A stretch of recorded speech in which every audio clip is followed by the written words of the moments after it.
السلام علیکم ورحمۃ اللہ وبرکاتہ۔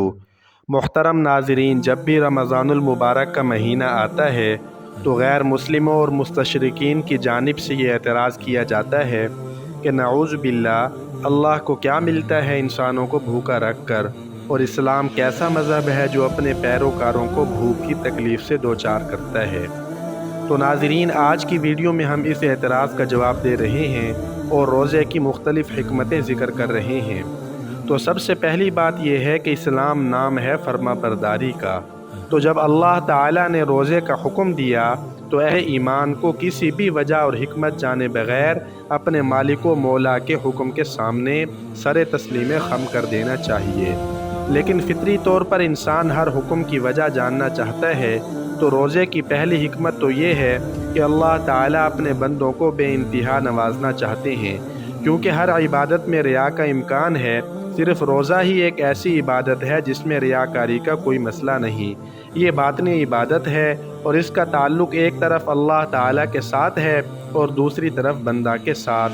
نماز، زکوٰۃ، حج وغیرہ ایسی عبادات ہیں جنہیں دوسرے لوگ دیکھ سکتے ہیں، انہیں محسوس کر سکتے ہیں اور زکوٰۃ سے مستفید بھی ہو سکتے ہیں، مگر روزہ کے ساتھ ایسا معاملہ پیش نہیں آ سکتا۔ اس کا تعلق صرف روزہ دار کی ذات سے ہوتا ہے، دوسرا شخص نہ اسے دیکھ سکتا ہے اور نہ محسوس کر سکتا ہے۔ اگر کوئی شخص عام لوگوں کے سامنے تو نہیں کھاتا پیتا، مگر در پردہ ایسا کر لیتا ہے تو اس کا روزہ کہاں ہوگا؟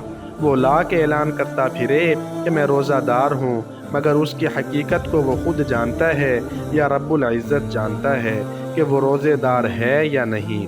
اس کا تعلق براہ راست اللہ تعالیٰ سے ہے، اس لیے اللہ تعالیٰ نے فرمایا ہے کہ ہر عبادت کا بدلہ دیا جائے گا، مگر روزہ ایک ایسی عبادت ہے جس کی جزا میں خاص طور پر خود عطا کروں گا۔ حدیث قدسی کے الفاظ ہیں، الصوم لی وانا اجزی بہ، روزہ خاص میرے لیے ہے اور میں ہی اس کی جزا دوں گا۔ پھر روزہ کے روحانی فوائد کے ساتھ ساتھ اس کے جسمانی فوائد بھی ہیں۔ صوموا تصحوا، روزہ رکھو تاکہ تمہیں صحت نصیب ہو۔ یورپ کے بہت سے نامور ڈاکٹروں کا کہنا ہے کہ اسلام نے فاقے کا جو طریقہ روزہ کی صورت میں مقرر کیا ہے، اس سے بہتر حفظان صحت کا کوئی اصول نہیں۔ مختلف بیماریوں کے حملہ کی صورت میں بھی روزہ صحت مندی کا سبب بنتا ہے۔ مثلاً اگر کوئی شخص بلغمی مادہ کی زیادتی کا مریض ہو تو روزہ رکھنے سے بالکل تندرست ہو جائے گا۔ فاقہ کرنے سے بلغمی اور کئی دوسری رطوبتیں خشک ہو جاتی ہیں اور آدمی صحت یاب ہو جاتا ہے۔ اس لیے فرمایا کہ روزہ رکھو، صحت نصیب ہوگی، اور سفر کرو، غنیمت حاصل ہوگی۔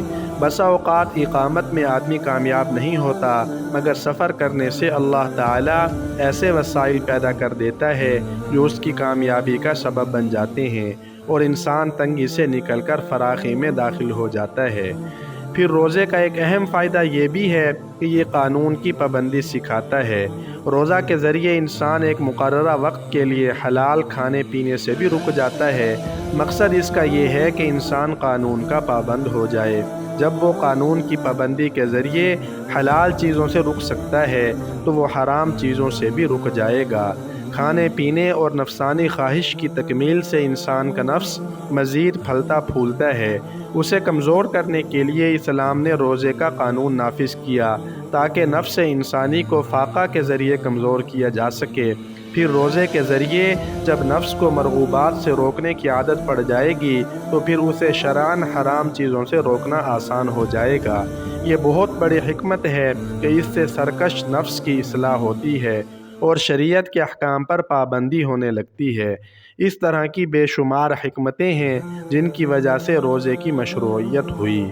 اللہ تعالی ہمیں احکام شرع پر بغیر چون و چرا کے عمل کرنے کی توفیق عطا فرمائے۔